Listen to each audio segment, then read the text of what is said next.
कृष्णा। आप सबका स्वागत है आज के सत्र में। तो आज हम 5वां अध्याय कंप्लीट करेंगे। उससे पहले मंगलाचरण करते हैं। ओम अज्ञानतिमिरन्धस्य ज्ञानञ्जनाशलाकया चक्षुरुन्मीलितं येन तस्मै श्री गुरुवे नमः। श्री चैतन्य मनोभीष्टं स्थापितं येन भूतले स्वयं रूप कदा मह्यं ददाति स्वपदान्तिकं। वन्देऽहं श्रीगुरुं श्रीयुतपदकमलं श्रीगुरुन् वैष्णवांश्च। श्रीरूपं साग्रजातं सगण रघुनाथान्वितं तं सजीवं साद्वैतं सावधूतं परिजनसहितं श्रीकृष्ण चैतन्यदेवं श्रीराधाकृष्णपादां श्री ललिता विशाखान्वितांश्च। हे कृष्ण करुणा सिंधु दीनबंधु जगत्पते गोपेश गोपिका कांता राधा कांता नमस्तुते। तप्त कांचन गौरंगी राधे वृंदावनेश्वरी ऋषभानुसुते देवी प्रणमामि हरिप्रिय वांछा कल्पतरुभ्यश्च कृपा सिंधुभ्यैव च पतितानां पावनेभ्यो वैष्णवेभ्यो नमो नमः। अनंत कोटि वैष्णववृंद की जय। श्री प्रभुपाद की जय। जय श्री कृष्ण चैतन्य प्रभु नित्यानंद श्री अद्वैत गदाधर श्रीवासादि गौर भक्तवृंद। हरे कृष्ण कृष्ण कृष्ण हरे हरे हरे राम राम राम हरे हरे। मूकं करोति वाञ्छालं पंगुं लंघयते गिरिं यत्कृपातमहं वन्दे परमानंद माधवं श्री गुरु दीनतारिणं श्री चैतन्य ईश्वरम। हरे कृष्णा। तो आप सबका स्वागत है आज के सत्र में। आज हम 5वां अध्याय कंप्लीट करने जाएंगे। 5वें अध्याय के 19वें श्लोक से आज हम शुरू करेंगे। तो इससे पहले हमने देखा कि अर्जुन भगवान से प्रश्न पूछता है कि जो ज्ञान योगी है वो श्रेष्ठ है या जो कर्म योगी है वो श्रेष्ठ है। हम लोग पहला श्लोक पढ़ते हैं फिर से एक बार, ताकि हम थोड़ा रिकैप कर सकते हैं कि भगवान से अर्जुन पूछ रहा है कि अर्जुन ने कहा, हे कृष्ण, पहले आप मुझे कर्म त्याग करने के लिए कहते हैं और फिर भक्ति पूर्वक कर्म करने का आदेश देते हैं। कृपया आप कृपा करके निश्चित रूप से मुझे बताएं कि इन दोनों में से श्रेष्ठ क्या है। ठीक है। तो फिर भगवान धीरे धीरे अपना कंक्लूजन बता रहे हैं कि जो भक्ति योगी है वो व्यक्ति सबसे श्रेष्ठ है, और भक्ति के लक्षण बताते हैं। जो व्यक्ति भक्ति करता है उसके लक्षण बताए 18वें श्लोक तक। अभी भगवान 19वें श्लोक से अभी तक भगवान ने जो व्यक्ति कृष्ण भावनामृत कर्म कर रहा है उसके लक्षण बताए हैं भगवान ने। लेकिन अभी भगवान क्या बताएंगे आपको कि भगवान आगे बताएंगे जो व्यक्ति कृष्णा कॉन्शियस में परफेक्ट हो चुका है उसके लक्षण क्या है। ठीक है। तो आइए हम आज का श्लोक पढ़ते हैं। 19वां श्लोक कि इवे हे तैर्जित सर्गो ये शाम साम्ये स्थितं मनः निर्दोषं हि समं ब्रह्म तस्मात् ब्रह्मणि ते स्थिता। कि जिनके मन एकत्व तथा समानता में स्थित हैं, उन्होंने जन्म तथा मृत्यु के बंधनों को पहले से ही जीत लिया, वो ब्रह्म के समान निर्दोष हैं और सदा ब्रह्म में ही स्थित रहते हैं। अभी निर्दोष पहले ब्रह्म के समान निर्दोष है, मतलब भगवान के समान निर्दोष। भगवान के समान निर्दोष मतलब वो राग और द्वेष से परे हैं, घृणा और अटैचमेंट आसक्ति से परे हैं। ऐसा व्यक्ति क्या होता है कि वो पाप और पुण्य में फंसता नहीं है। तो हम इसका तात्पर्य पढ़ेंगे और इसको समझने का कोशिश करते हैं कि जो व्यक्ति कृष्णा कॉन्शियस में परफेक्ट है उसका लक्षण बता रहे हैं भगवान। ठीक है। जैसे कि ऊपर कहा गया है कि मानसिकता समता आत्मा साक्षात्कार का लक्षण है। जिन्होंने ऐसी अवस्था प्राप्त की है वो भौतिक बंधनों पर, विशेषतः जन्म तथा मृत्यु पर विजय प्राप्त कर देना मानना चाहिए। क्यों विजय प्राप्त करना मानना चाहिए वो व्यक्ति को? क्योंकि वो व्यक्ति एक्चुअली कृष्णा कॉन्शियस में स्थित है और भगवान की भक्ति करता है और वो जन्म मृत्यु के चक्कर से मुक्त है, और वो भगवान की भक्ति करते हुए ऑलरेडी मुक्त अवस्था में। ठीक है। जब तक मनुष्य शरीर को आत्मस्वरूप मानता है वह बद्ध जीव माना जाता है, किंतु जो ही वह आत्म साक्षात द्वारा समचित्ता अवस्था प्राप्त कर लेता है वह बद्ध जीवन से मुक्त हो जाता है। जिस दिन वो समझ लाता है कि मैं ये शरीर नहीं हूँ, मैं आत्मा हूँ, और उस हिसाब से कार्य करता है, वो उसी दिन मुक्त हो जाता है ऐसा व्यक्ति। दूसरे शब्दों में उस भौतिक जगत में जन्म लेना नहीं पड़ता, अपितु मृत्यु के बाद वह आध्यात्मिक लोक को प्राप्त करता है। यानी वो व्यक्ति क्या होता है, जन्म मृत्यु के चक्कर से छूटता है और भगवान के धाम जाता है। भगवान निर्दोष है क्योंकि वे आसक्ति तथा घृणा से रहित है। देखिए आ गया ना, भगवान निर्दोष है क्योंकि वो आसक्ति रहित है तथा घृणा से रहित है। इस प्रकार जब जीव आसक्ति तथा घृणा से रहित हो जाता है तो वो भी निर्दोष बन जाता है और वैकुंठ जाने का अधिकारी बन जाता है। वो वैकुंठ जाने का अधिकारी बन जाता है। इसका मतलब ये नहीं है कि वो, इसमें आता ना कि वे ब्रह्म के समान निर्दोष और सदा ब्रह्म में ही स्थित रहता है। इसका मतलब ये नहीं है कि वो भगवान बन जाता है। ठीक है ना। आत्मा कभी भगवान नहीं बन सकती। अणु अणु है और विभु विभु है। हमने पिछले लेक्चर में समझाया था अणु और विभु का मेन डिफरेंस। ठीक है। इसको बोलते हैं अचिंत्य भेदाभेद तत्व। ऐसे व्यक्तियों को पहले से ही मुक्त मानना चाहिए। उनके लक्षण आगे बतलाए गए हैं। अभी मुक्त व्यक्ति के भगवान आगे लक्षण बताएंगे, क्या लक्षण है, ठीक है। जो न तो प्रिय वस्तु को पाकर हर्षित होता है और न अप्रिय को पाकर विचलित होता है, जो स्थिर बुद्धि है, मोह रहित है और भगवत विद्या को जानने वाला है, वह पहले से ही ब्रह्म में स्थित रहता है। अभी भगवान यहाँ पे स्वरूप सिद्ध व्यक्ति की बात करें। जो व्यक्ति धीरे धीरे भगवान की सेवा करता है तो वह उसका अपना स्वरूप क्या है वो पहचान लेता है। और जब वो अपना स्वरूप पहचान लेता है कि मैं आत्मा नहीं हूँ, मैं शरीर नहीं हूँ, मैं आत्मा हूँ, ठीक है, मैं ये शरीर नहीं हूँ, आत्मा हूँ, तो वो क्या है, भगवान की सेवा में लगा रहता है। इसका तात्पर्य पढ़ते हैं। यहाँ स्वरूप सिद्ध व्यक्ति के लक्षण दिए गए हैं। देखिए, श्रील प्रभुपाद पहली लाइन में बताएं। पहला लक्षण यह है कि उसमें शरीर तथा आत्मा तदात्म्य का भ्रम नहीं रहता। वो शरीर और आत्मा को एक नहीं मान बैठता, वो अलग अलग समझ लेता है, ठीक है। यह भली बात जानता है कि मैं ये शरीर नहीं हूँ अपितु भगवान का अंश हूँ। जैसे भगवान ने भगवत गीता में बताया ना, ममे वंश जीव लोके जीव भूत सनातन। अतः कुछ प्राप्त होने पर न तो वो प्रसन्नता होती है और न शरीर की कुछ हानि होने पर वह शोक करता है, क्योंकि वो जानता है कि आत्मा कभी नहीं मरती, शरीर मरता है, ठीक है ना। मन की यह स्थिरता स्थिर बुद्धि तथा आत्मबुद्धि कहलाती है। ऐसा व्यक्ति, इसको क्या बोलते हैं, वो व्यक्ति स्थिर है समाधि में ऑलरेडी। अतः वह न तो स्थूल शरीर को आत्मा मानने का भूल मोहग्रस्त होता है और न शरीर को स्थायी मानकर आत्मा के अस्तित्व को ठुकराता है ना। वो ऐसा नहीं सोचता कि मैं ये शरीर और आत्मा के अस्तित्व को ठुकराता है और सिर्फ आत्मा मान के सिर्फ है ना शरीर को आत्मा मानने की भूल करता है। इस शरीर को आत्मा नहीं मानता, उसको पता है एक्चुअल में आत्मा क्या है, मैं कौन हूँ। वो आत्म साक्षात्कारी व्यक्ति है, ठीक है।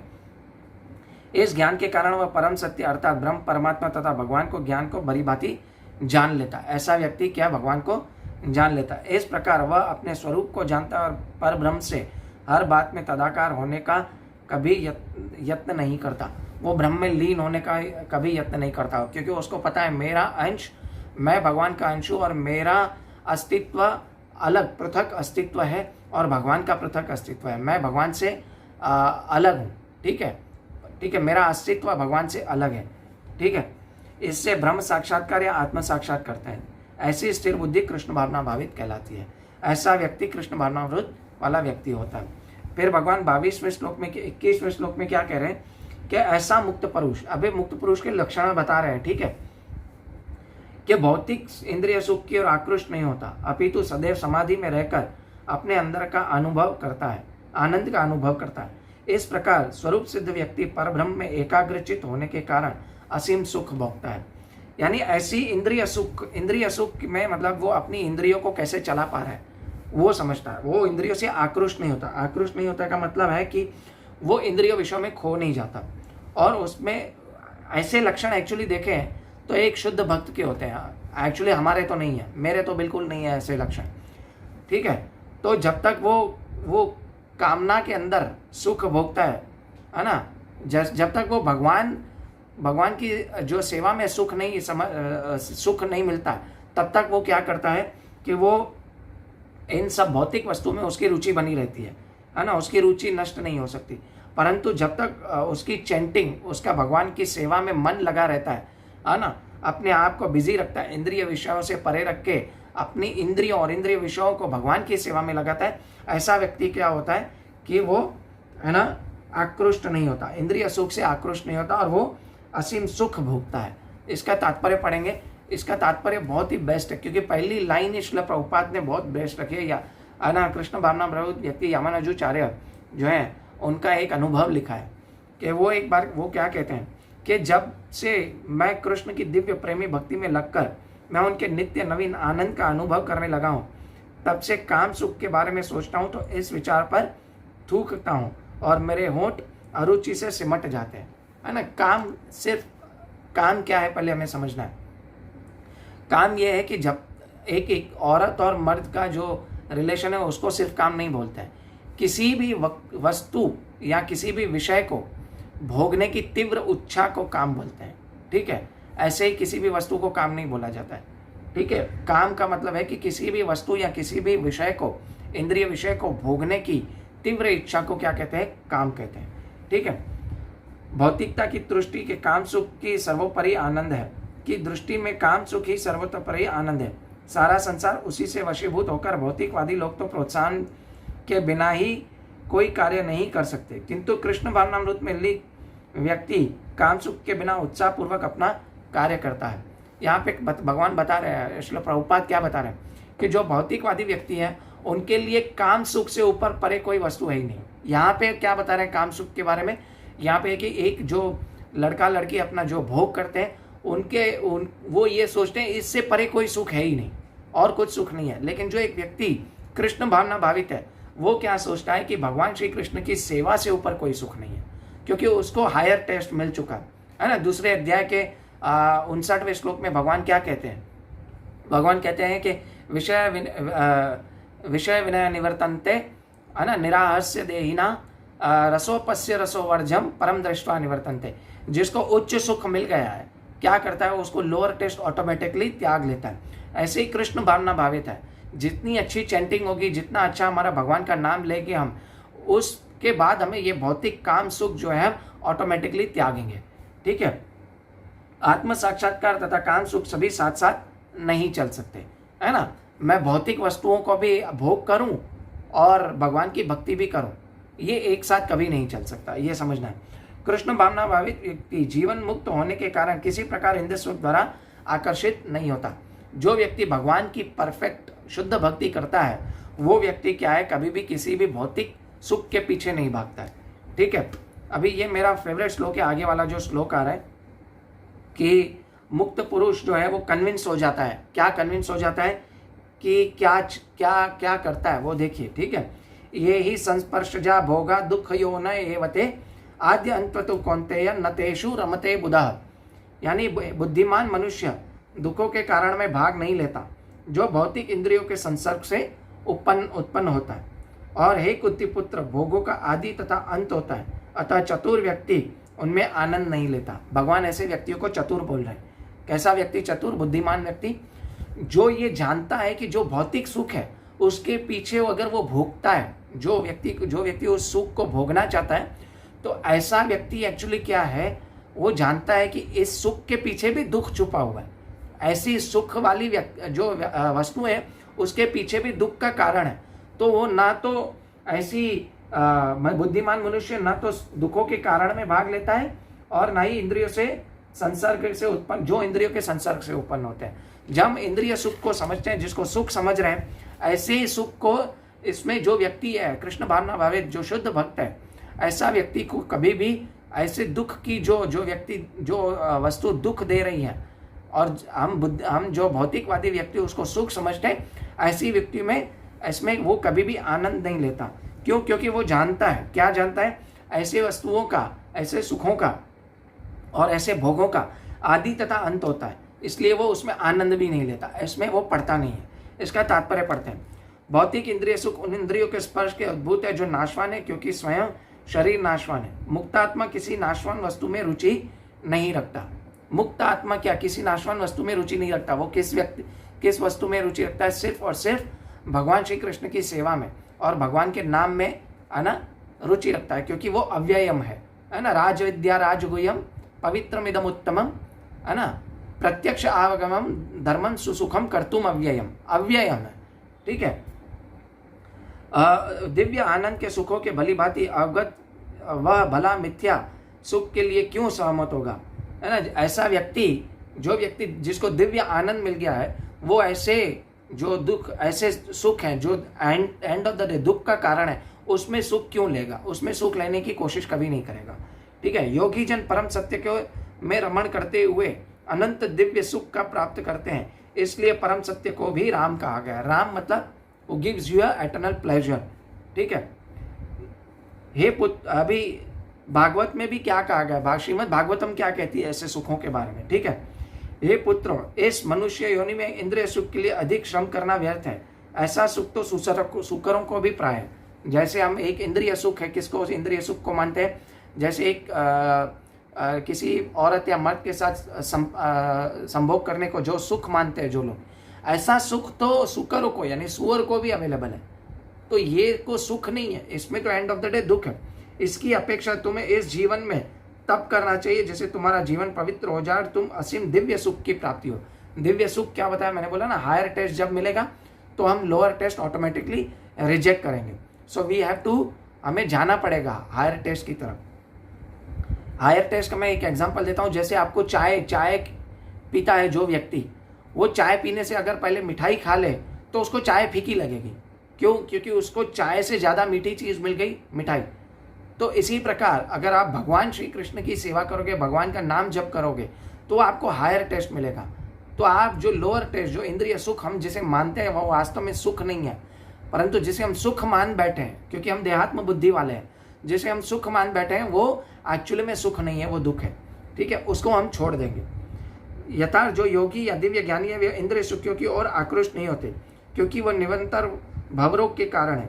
जो भौतिक सुख के प्रति जितना ही आसक्त होते हैं, उसे उतना ही भौतिक दुख मिलता है। देखिए आ गया ना, क्या जितना ही ज्यादा सुख, ऐसे भौतिक सुख की तरफ जाएंगे उतना ही ज्यादा हमें दुख मिलेगा।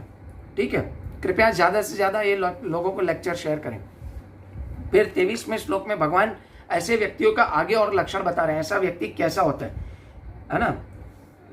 यदि इस शरीर को त्यागने के पूर्व मनुष्य इंद्रियों के वेगों को सहन करने तथा इच्छा एवं क्रोध के वेग को रोकने में समर्थ होता है, तो इस संसार में सुखी रह सकता है। अभी भगवान बता रहे हैं कि कौन सा व्यक्ति सुखी रह सकता है इस संसार में, जो 6 प्रकार के वेगों को सहन कर सके। 6 प्रकार के वेग कौन से हैं? नेक्टर ऑफ डिवोशन में क्या बताया? वाचो वेगम, मनसा क्रोध वेगम, जिह्वा वेगम, उदर उपस्थ वेगम, है ना। तात्पर्य में श्लोक प्रभुपाद 6 वेग बता रहे हैं, मैं आपको पहले से बता रहा हूँ। कौन से 6 वेग हैं? वाचो वेगम, मनसा क्रोध वेगम, उदर उपस्थ वेगम, जिह्वा वेगम, उदर उपस्थ वेगम। यानी वाचो वेगम यानी वाणी का वेग, ठीक है, क्रोध वेग, मन वेग, उदर वेग और उपस्थ वेग तथा जिह्वा वेग। ये 6 वेग को जो कंट्रोल करता है, ऐसा व्यक्ति क्या होता है कि वो इस संसार में सुखी रह सकता है।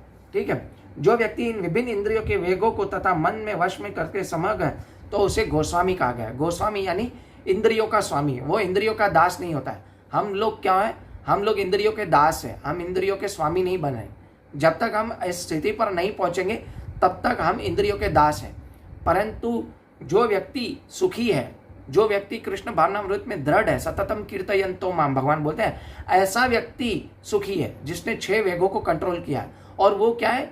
सर्व अपि माम पृथ्वीम सशिष्यात्, है ना। सर्व अपि माम पृथ्वीम सशिष्यात् मतलब ऐसा व्यक्ति पूरे पृथ्वी में शिष्य बनाने के लायक हो जाता है।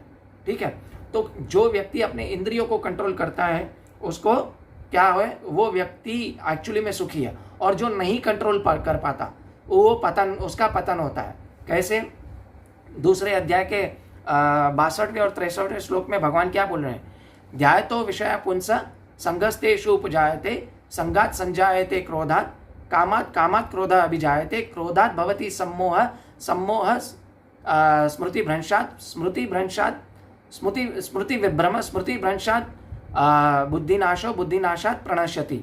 तो भगवान क्या बोल रहे हैं कि ध्यायतो विषय पुंस, इंद्रियों का, विषयों का चिंतन जो व्यक्ति करता है उनमें आसक्ति उत्पन्न होती है, क्योंकि उसको पाने की इच्छा होती है ना।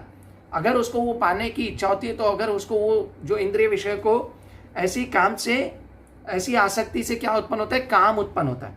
और काम से क्या होता है? क्रोध उत्पन्न होता है।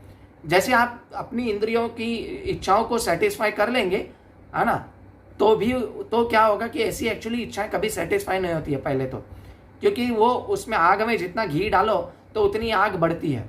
ठीक है, तो जिस प्रकार आप अपनी आसक्ति जिसमें होती है, उस आसक्ति को, उस विषय, इंद्रिय विषय को अगर आप सेटिस्फाई कर लेते हो, ठीक है, एक्चुअली वो सेटिस्फाइड नहीं होती, वो और ज़्यादा मांगती है। और जिसकी सेटिस्फाइड नहीं होती तो वो क्या करता है? वो क्रोध होता है। और जिसको फिर क्रोध आता है, वो क्रोध से पूर्ण मोह उत्पन्न होता है, क्योंकि उसको वो वस्तु में मोह हो जाता है। हाँ, मेरी वस्तु, मेरा चीज़ वो सेटिस्फाइड नहीं हो पाए। और मोह से क्या हो जाता है? उसको आसपास में कुछ नहीं देखता, वो डिल्यूशन, है ना, वो क्या हो जाता है? उसकी स्मरण शक्ति विभ्रम हो जाती है। और जब वो स्मरण शक्ति विभ्रम हो जाती है तो उसका क्या होता है? बुद्धि का नाश होता है। और जब बुद्धि नाश हो जाती है तो ऐसा व्यक्ति पुनः अंधकूप में गिर जाता है। तो क्या भगवान बता रहे हैं? ध्यायतो विषय पुंस। तो अभी ध्यायतो विषय पुंस मतलब क्या है? मतलब ध्यायतो विषय पुंस क्यों बोला भगवान ने? क्योंकि भगवान ने दृष्टयो विषय पुंस नहीं बोला, ध्यायतो विषय पुंस। दृष्टि तो हो जाती है और उसको हम कभी कभी छोड़ देते हैं, परंतु वो जिस पे दृष्टि पड़ी उसका बार बार चिंतन करना, ध्यायतो विषय पुंसा, ऐसे इंद्रिय विषयों का चिंतन करेंगे तो हम मुश्किल में पड़ सकते हैं, है ना। इसलिए भगवान ने एक एक वर्ड चुन चुन के बोला है भगवत गीता में। तो ध्यायतो विषय पुंसा ये कहाँ से आता है? ये आदमी का पतन का कारण यही है। क्योंकि जब हम किसी भी वस्तु का है ना बराबर चिंतन करते हैं इंद्रिय विषय का, तो उसके साथ हम क्या कर रहे हैं? संग कर रहे हैं, है ना।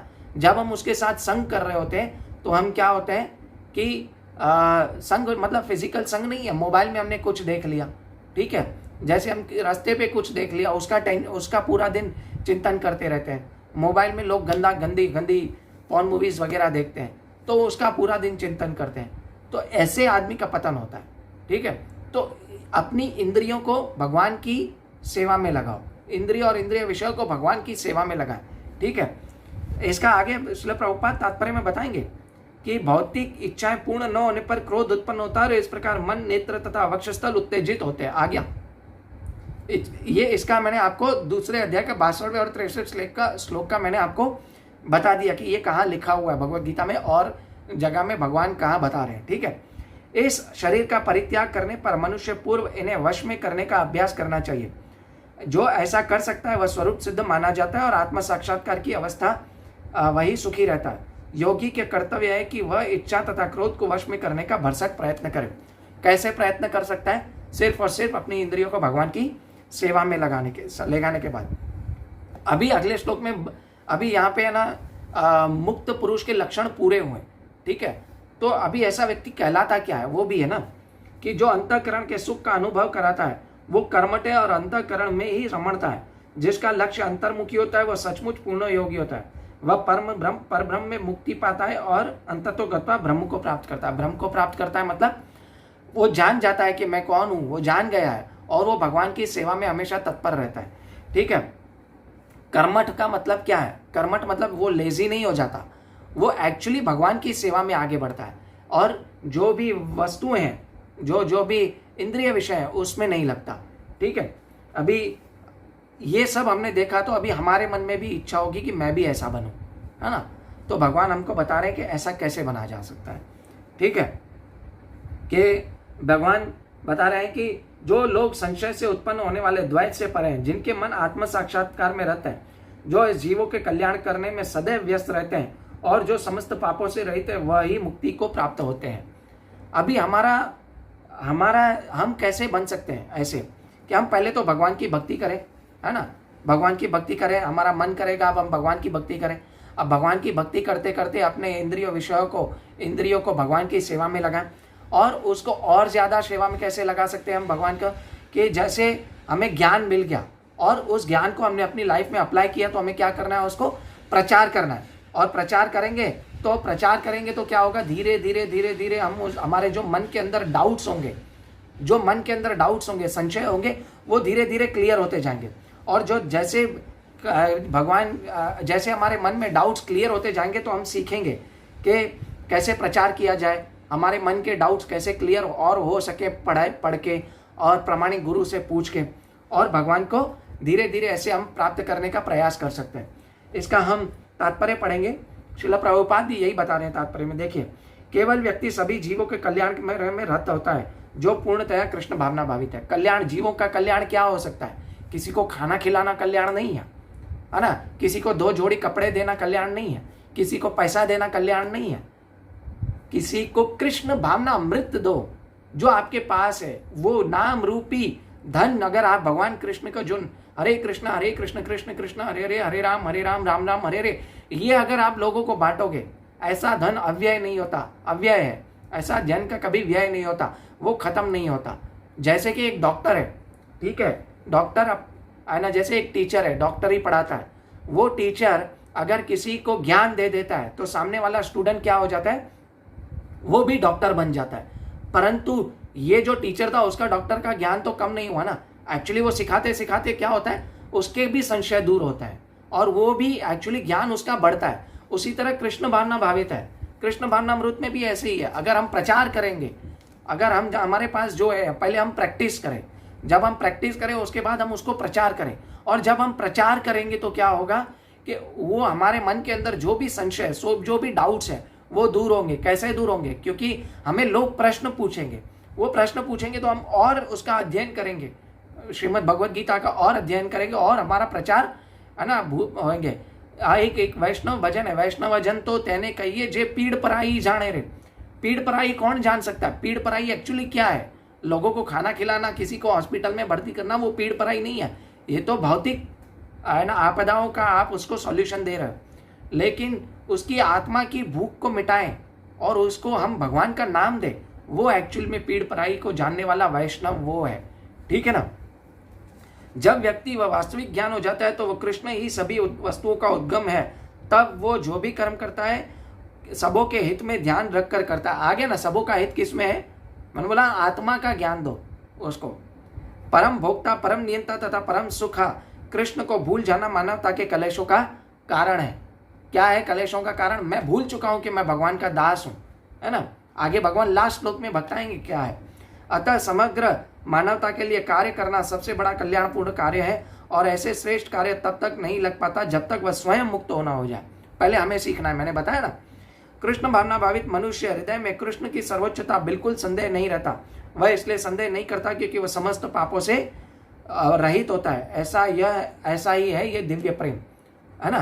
फिर अभी आगे वाले श्लोक में पढ़ते हैं। आगे वाले श्लोक में भगवान क्या कहते हैं कि भक्ति में आगे बढ़ने की सोचता तो हूं मैं, जो व्यक्ति वो संसार से कैसे सेवा करते हुए संसार से कैसे दूर है। क्योंकि अगर आप प्रचार करोगे तो आपको संसार के साथ में टच में आना पड़ेगा, है ना? इच्छा, काम, क्रोध, लोभ पे हमारा कंट्रोल रखना पड़ेगा और जो आपको उकसाएगा, प्रोवोक करेगा तो उसको भी हमें कंट्रोल रखना पड़ेगा।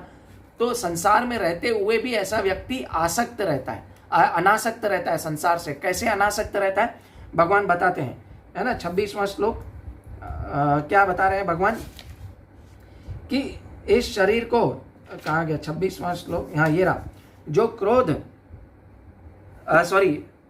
क्रोध तथा समस्त भौतिक इच्छाओं से रहित है, जो स्वरूप सिद्ध आत्म संयमी और सिद्धि के लिए निरंतर प्रयास करता है, उसके मुक्ति निकट भविष्य में सुनिश्चित है। ऐसा व्यक्ति क्या करता है? सबसे पहले तो भक्ति पूर्व कार्य भगवान की सेवा में लगने का प्रयास करना चाहिए सबको। और फिर क्या करना चाहिए? वो जब भी भगवान की सेवा कर रहा होता है तो वो लोगों के टच में आते हुए भी वो लोगों के टच में नहीं होता। क्यों? क्योंकि वो उसको पता है जैसे कमल का पत्ता, कमल का फूल कीचड़ में रहते हुए भी क्या है, वो कीचड़ में नहीं है, उसको स्पर्श नहीं कर सकती कीचड़। उसी तरह जो भगवान का शुद्ध भक्त है वो एक्चुअली क्या करता है? वो इंद्रिय विषयों को, इंद्रिय सुख को क्या है भगवान की सेवा में लगाता है। हमें कैसे पता चलेगा कि मैं भगवान से आसक्त हूं या मैं भौतिक वस्तुओं से आसक्त हूं या अपने आप से, शरीर से आसक्त हूं? तो उससे सिंपल तरीका है कि जो भी भौतिक चीजें, जो भी वस्तुएं हैं वो हम भगवान की सेवा में लगाएं तो हमें पता चल जाएगा कि मैं भगवान की, है ना, भगवान के साथ भगवान से आसक्त हूं। लेकिन वो वस्तु मैं अपने भोग के लिए करूं तो हमें ये लगेगा, हमें ये पता चल गया कि मैं भगवान से आसक्त नहीं हूं, मैं अपने शरीर से आसक्त हूं, अपने आप से आसक्त हूं, है ना? मन के ऊपर संयम का मतलब यह है कि अपने आप को जो व्यक्ति गिरने नहीं देता, वो जानता है अपने आप को गिरने नहीं देता, वो जानता है कि वो अपने आप को हमेशा भगवान की सेवा में लगा रखता है ना? प्रचार करने से क्या होता है? भगवान की प्राप्ति होती है और हर वो वस्तु जो है भगवान की सेवा में लगाता है। इसका तात्पर्य पढ़ेंगे, समझ में आ जाएगा। ठीक है? भक्ति पूर्व भगवान वासुदेव की पूजा करने से प्रयास तो करो। बड़े से बड़े साधु पुरुष भी इंद्रियों के वेग को उतनी कुशलता से रोक पाने में समर्थ नहीं हो पाते जितना कि वे सकाम कर्मों की तीव्र इच्छा से समूल नष्ट करके भगवान के चरण कमलों की सेवा करने में दिव्य आनंद में लीन रहते हैं। आगे ना यहाँ पे कि वो सेवा, भगवान की सेवा कर रहा है। बद्ध जीव में कर्म फलों को भोगने की इच्छा इतनी बलवत होती है कि ऋषि मुनियों तक के लिए कठोर परिश्रम है, उसके बावजूद भी इच्छाओं को वश में करना कठिन होता है। भगवत भक्त कृष्ण चेतना में निरंतर रहता है और आत्म साक्षात्कार में सिद्ध होता है। वह शीघ्र ही मुक्ति प्राप्त करता है। आत्म साक्षात्कार का पूर्ण ज्ञान होने पर वह निरंतर समाधिस्थ रहता है। निरंतर समाधिस्थ, इसका हमारा सबसे बेस्ट एग्जाम्पल है श्रील प्रभुपाद। निरंतर समाधिस्थ क्या? वो चलते फिरते, है ना, उठते बैठते, खाते पीते, सोते हुए भी भगवान श्री कृष्ण के बारे में सोचते थे, उनकी सेवा कैसे करो। तो क्या है? निरंतर समाधि में थे, है ना? जैसे है ना, एक और दूसरी चीज है ना, श्रील प्रभुपाद तात्पर्य में बताएंगे कि भक्ति में जो व्यक्ति रहता है वो भौतिक संसार में रहते हुए भी उनसे टच में नहीं रहता। कैसे? जैसे एक मछली है, मछली क्या करती है, अपने बच्चों को, अंडों को कैसे पालती है? सिर्फ दृष्टि से। कछुआ कैसे पालता है? सिर्फ चिंतन से, अंडों का चिंतन करता है, वो बढ़ता है। और पक्षी कैसे करते हैं कि वो करते हैं उनको स्पर्श करके उनको अंडों को बढ़ाते हैं, उनके बच्चों को बढ़ाते हैं। उसी तरह एक व्यक्ति जो भगवान श्री कृष्ण की सेवा में लगा है वो भौतिक संसार में रहते हुए भी उनसे टच में नहीं रहता। क्यों? क्योंकि वो देखो, बहुत सारे भौतिकवादी व्यक्ति हैं कि आपके चैलेंजिंग मोड पे आते हैं, वो सबमिसिव माइंड में नहीं आते, तो आपको डिस्टर्ब करने की बहुत कोशिश करेंगे, इस तरह के प्रश्न पूछेंगे, आपको डिस्टर्ब करने की कोशिश करेंगे।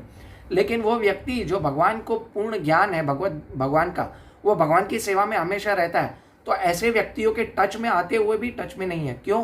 क्योंकि वो मन में हमेशा भगवान का चिंतन करता है ना। वो भगवान का प्रचार करने भी जाता है तो पहले गुरु के बारे में सोचता है, भगवान के बारे में सोचता है, हे भगवान, मैं आज आपके लिए प्रचार करने चाह रहा हूँ, तो मेरे मुंह से, मेरे वाणी से, मेरी जो भी वाणी और जिह्वा से जो भी शब्द निकले वो मेरे हृदय के शुद्धिकरण के लिए निकले और लोगों के कल्याण के लिए निकले। तो वही ऐसा सोच के प्रचार करता है, तो वो भौतिकवादी व्यक्तियों के टच में आकर भी वो क्या होता है कि वो उनसे टच में नहीं रहता।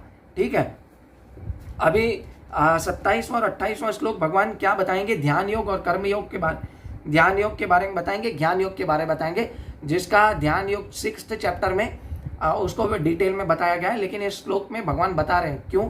वो कंफ्यूज नहीं करना चाहते, लेकिन भगवान एक कंक्लूजन दे रहे हैं। क्या कंक्लूजन दे रहे हैं देखते हैं। ठीक है, 27वां और 28वां श्लोक के समस्त इंद्रिय विषयों को बाहर करके दृष्टि को भौं के मध्य में केंद्रित करके प्राण तथा अपान वायु को नथुनों में भीतर रोक कर और इस तरह मन, इंद्रियों तथा बुद्धों में वश करके वो मोक्ष को लक्ष्य बन जाता है। वह योगी इच्छा, भय तथा क्रोध से रहित होता है। जो निरंतर अवस्था में रहता है वह अवश्य मुक्त ही है ना। अभी ये तो ध्यान योग की बात हो गई। ठीक है, कि आंखों को बंद करो, नाक को देखो, कैसी अवस्था में बैठना है। ये भगवान यहाँ पे कंफ्यूज नहीं कर रहे हैं ये बता के। भगवान एक्चुअली ये बता रहे हैं कि जो कर्मयोगी है वो भगवान के पास आते हैं, जो ध्यान योगी है वो भी भगवान के पास आते हैं, जो ज्ञान योगी है वो भी भगवान के पास आते हैं। लेकिन ध्यान योग वाले भगवान तक नहीं पहुंच सकते, वो सिर्फ और सिर्फ क्या, ब्रह्म तक पहुंच सकते हैं, है ना। ब्रह्मेति परमात्मेति भगवानेति शब्दते। ठीक है, और जो कर्मयोगी है वो तो उनको भगवान से कुछ लेना देना नहीं होता। लेकिन जो ज्ञान योगी है उनको भगवान से कुछ लेना नहीं देता, क्योंकि वो भगवान को क्या, निराकार मानते हैं। लेकिन जो कर्म योगी है, कृष्ण भावना भावित कर्म करता है, उसको भगवान से लेना देना होता है, वो भगवान की सेवा करता है। ठीक है, ये एक्चुअली श्लोक का तात्पर्य में श्रील प्रभुपाद छोटा सा बड़ा तात्पर्य, लेकिन उसके पहले तात्पर्य में पहले एक पैराग्राफ में ही समझा लेते हैं भगवान। श्रील प्रभुपाद उसको समझेंगे। कृष्ण भावना भावित रत होने पर मनुष्य तुरंत ही अपने आध्यात्मिक स्वरूप को जान लेता है। आ गया, पहली लाइन में लिख दिया। उसका जिसके पश्चात मुक्ति भक्ति के द्वारा वह परमेश्वर को समझ सकता है। परमेश्वर को कैसे समझ सकता है? भक्ति द्वारा। 18वें अध्याय के 54वें श्लोक में भी भगवान बोलते हैं ना, भक्त्या माम अभिजानाति। भगवान को और कोई नहीं जान सकता, भक्ति ही जान सकता है। जब मनुष्य भक्ति करता है तो वह दिव्य स्थिति को प्राप्त रहता है और अपने कर्म क्षेत्र में भगवान की उपस्थिति का अनुभव करने के योग्य है। यह विशेष स्थिति मुक्ति कहलाती है। मुक्ति क्या है? जो भगवान की सेवा हमेशा करता रहता है वो व्यक्ति मुक्त है, उससे ज्यादा कुछ करने की जरूरत नहीं है। ठीक है, अभी भगवान लास्ट श्लोक है, इसमें क्या बता रहे हैं? इसमें शांति का सूत्र बता रहे हैं, formula of peace. Formula of peace क्या है भगवान बता रहे हैं। ये मेरा फेवरेट श्लोक है, और किसी को भी प्रीच करना हो ना, ये श्लोक, बिगिनर्स को ये श्लोक प्रीच करने का है ना। मुक्ति का जो शांति का स्रोत है, लोग बोलते हैं ना शांति नहीं है, क्या है? तो शांति का सूत्र ये है, क्या है? भोक्ताराम यज्ञ तपसाम सर्वलोक महेश्वरम सुहृद सर्वभूतानाम ज्ञात्वा माम शांति मृच्छति। शांति आ गया ना। अभी इसको हम तात्पर्य भी पढ़ेंगे, आखिरी श्लोक है आज का, 5वां अध्याय कंक्लूड करेंगे। ठीक है, जो मुझे समस्त यज्ञों तथा तपस्यों का परम भोक्ता, समस्त लोकों तथा देवताओं का परमेश्वर एवं समस्त जीवों का उपकारी एवं हितैषी जानकर मेरे भावनामृत से पूर्ण पुरुष भौतिक दुखों से शांति लाभ करता है। भगवान ने एक ऐसा सिमिलर श्लोक बोला है 10वें अध्याय का 8वां श्लोक, अहम सर्वस्य प्रभवो मत्तः सर्व प्रवर्तते इति मत्वा भुजन्ते माम बुधा भाव समन्विता। भगवान कहते हैं समस्त भौतिक तथा आध्यात्मिक जगतों का कारण है। जो भली भांति यह जानता है वह क्या है कि वो मुक्ति के पथ पर अग्रसर है। ठीक है, कि माया से वशीभूत होकर बद्ध जीव क्या सोचता है कि मैं परम भोक्ता हूं, he wants to control but he doesn't know, वो उसको पता नहीं है कि he is actually being controlled. वो योग माया द्वारा या महामाया द्वारा वो कंट्रोल्ड है, वो ये नहीं जानता कि वो है ना, वो ये समझता है कि मैं कंट्रोलर हूँ, वो ये समझता है कि जो भी कार्य कर रहा हूँ मैं कर रहा हूँ। लेकिन भगवान तीसरे अध्याय में क्या बता रहे हैं, प्रकृति क्रियामाणानी गुण कर्माणी सर्वश अहंकार विमूढ़ात्मा करता मित महत। जो व्यक्ति अहंकारी है वो ये जानता है कि मैं ये कार्य करता हूँ, परंतु जो भी कार्य है वो प्रकृति के 3 गुणों द्वारा किए जाते हैं। और प्रकृति के 3 गुण किसकी अध्यक्षता में, भगवान श्री कृष्ण की अध्यक्षता में। ठीक है, दैवी ऐसी गुणमयी मम माया दुरतया, क्या बता रहे हैं, दैवी ऐसी गुणमयी मम माया दुरतया। ये प्रकृति के जो 3 गुण है ना, दैवी प्रकृति के 3 गुण, ये मम माया दुरतया, इसको पार करना एकदम कठिन है। लेकिन उसको कौन पार कर सकता है, भगवान दूसरी लाइन में क्या बोलते हैं, माम एव ये प्रपद्यन्ते माया में ताम तरंति थे। जो मेरी शरण में आता है वो इसको सरलता से पार कर देता है। इसका तात्पर्य पढ़ते हैं कि माया के वशीभूत होकर सारे बद्ध जीव इस संसार के शांति को प्राप्त करने के लिए उत्सुक रहते हैं, किंतु भगवत गीता के इन संश में शांति के सूत्र को वे नहीं जानते। ये शांति का सूत्र आ गया। ठीक है, शांति का सबसे बड़ा सूत्र यही कि भगवान श्री कृष्ण समस्त मानवीय कर्मों के भोक्ता हैं। मनुष्य को चाहिए कि प्रत्येक वस्तु की भगवान की दिव्य सेवा में अर्पित कर दे, और क्योंकि वह समस्त लोकों तथा उनमें रहने देवताओं के स्वामी है, जो भी देवी देवता हैं, जो भी है इस संसार में, वो भगवान की विभिन्न शक्तियां हैं। हम भी भगवान की एक शक्ति है, जीवात्मा, तटस्थ शक्ति। ठीक है, मनुष्य उनसे बड़ा कोई नहीं है। वे सबसे बड़े देवता शिव तथा ब्रह्मा से भी महान है ना। हम शिव और ब्रह्मा को भी भगवान के तुल्य समझते हैं, नहीं, शिव तथा ब्रह्मा भी क्या है, भगवान के तुल्य नहीं है। शिव जी भी क्या है, भगवान के सबसे बड़े भक्त हैं। वैष्णव नाम यथा शंभु, है ना, श्रीमद् भागवत कहता है। भगवान को तमीश्वर नाम परम महेश्वरम कहा गया। माया के वशीभूत होकर सारे जीव सर्वत्र अपना प्रभुत्व जताना चाहते हैं। देखिए मैंने क्या बोला, यही श्रील प्रभुपाद यहाँ पे लिख रहे हैं। लेकिन वास्तविकता तो क्या, वह सर्वं भगवान की माया का प्रभुत्व है। भगवान प्रकृति के स्वामी और बद्ध जीव प्रकृति के कठोर के अनुशासन के अंतर्गत आते हैं। अभी जैसे मकड़ी है, मकड़ी वो जाल बुनती है, ठीक है, जाल बुनती है और अनेक उसके अंदर मच्छर मक्खी आते हैं, वो फंस जाते हैं। लेकिन मकड़ी क्या करती है, वो जाल छोड़ के कहीं और चली जाती है, और वो क्या करती है, कहीं और अपना जाल बुनती है। तो उसी प्रकार भगवान इस प्रकृति को बनाया है, लेकिन इस प्रकृति के अंतर्गत भगवान नहीं आते। ठीक है ना, जैसे एक जेलर है, जेलर जो है और प्रधानमंत्री है सपोज, वो जेल में आता है तो कैदी समझते हैं ये भी हमारी तरह है, आ गया इधर। नहीं, वो तो तुमको रिलीज करने आया है। वो देखता है कि अरे ये व्यक्ति अच्छा कार्य कर रहा है, चलो इसको रिलीज कर दो, है ना, सुधर गया। वो जेल के कैदी नहीं बन गया। हमारी मूर्खता ये है कि भगवान श्री कृष्ण जब इस धरती पे आते हैं तो उनको हम एक सामान्य पुरुष की तरह मानते हैं। लेकिन भगवान श्री कृष्ण एक सामान्य पुरुष नहीं है, वो भगवान है। वो अपने दिव्य स्वरूप में आते हैं हमेशा। 4 अध्याय के 6 श्लोक में भगवान कहते हैं मैं हमेशा अजो अपी, है ना, मैं अपने इस दिव्य स्वरूप में हमेशा आता हूँ। और वो मूर्ख लोग भगवान को क्या एक साधारण पुरुष मान बैठे हैं। लेकिन भगवान 9वें अध्याय के 11वें श्लोक में क्या बोलते हैं, अवजानंती मां मूढ़ा मानुश्रीम तनुमाश्रुतम परम भावम अजानंतो मम भूत महेश्वरम, है ना।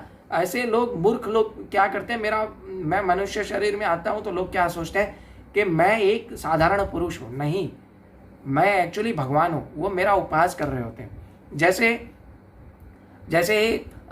दुर्योधन बोल रहा था ग्वालों को पकड़ो और उसको बांध दो। भगवान ने वहीं पे अपना विश्व रूप दिखाया। भगवान को कोई पकड़ सकता है क्या? भगवान को सिर्फ कौन पकड़ सकता है, उसके भक्त, शुद्ध भक्त। ठीक है, फिर भगवान देखो उनका वचन पूरा करने के लिए कैसे भी आ जाते हैं।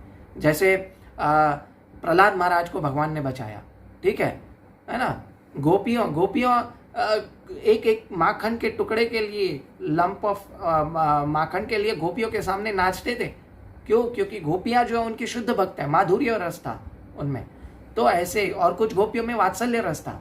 तो ऐसे भगवान भक्त के भक्त के बंधन में बंध जाते हैं, है ना। भगवान को किसी से बांधने से बंधने वाले नहीं है। भगवान तो भोक्ताराम यज्ञ तपसाम सर्वलोक महेश्वरम है, इस सब से ऊपर है, ठीक है। कृष्ण भावनावृत रहकर ही पूर्ण शांति को प्राप्त किया जा सकता है। यह 5वां अध्याय कृष्ण भावनावृत की, जिसे सामान्यतः कर्मयोग कहते हैं, व्यावहारिक व्याख्या है। यहाँ पर प्रश्न का उत्तर दिया गया है कि कर्मयोग से मुक्ति किस तरह प्राप्त होती है। कृष्ण भावनावृत कार्य में अर्थ है परमेश्वर के रूप में भगवान के पूर्ण ज्ञान को साथ कर्म करना। ऐसा कर्म दिव्य ज्ञान से भिन्न नहीं है। अभी आगे तात्पर्य आप पढ़ लेना, इसमें मेन यही बताया गया है कि भगवान कैसे, मैंने आपको बता दिया एक्चुअली। तो तपस्या का मेन क्या है, हम लोग है ना, ज्ञातवा हम क्या बता रहे हैं, भोक्ताराम यज्ञ तपसाम सर्वलोक महेश्वरम। तपस्या का मतलब क्या है? तपस्या का मतलब है कि अपने कंफर्ट जोन से बाहर जाके भगवान की सेवा करना, उसको तपस्या कहते हैं, है ना कि भौतिक तपस्या। क्या एक व्यक्ति है, सुबह बॉम्बे में जाता है मेट्रो ट्रेन में, अपने परिवार के लिए तपस्या करता है, ट्रेन में लटक के जाता है, वो तपस्या नहीं है। वो तो अपने शरीर के लिए तपस्या कर रहा है।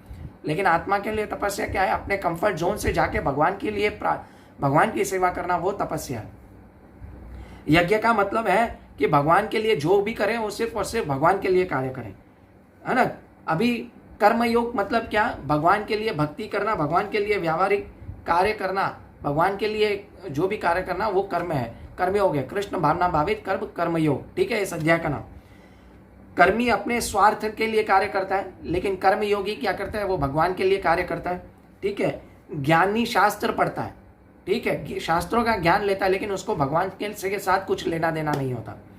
ध्यान योगी क्या करता है? वो भगवान में लीन हो जाना चाहता है, लेकिन उसका फिर भी भगवान के साथ कुछ लेना देना नहीं होता।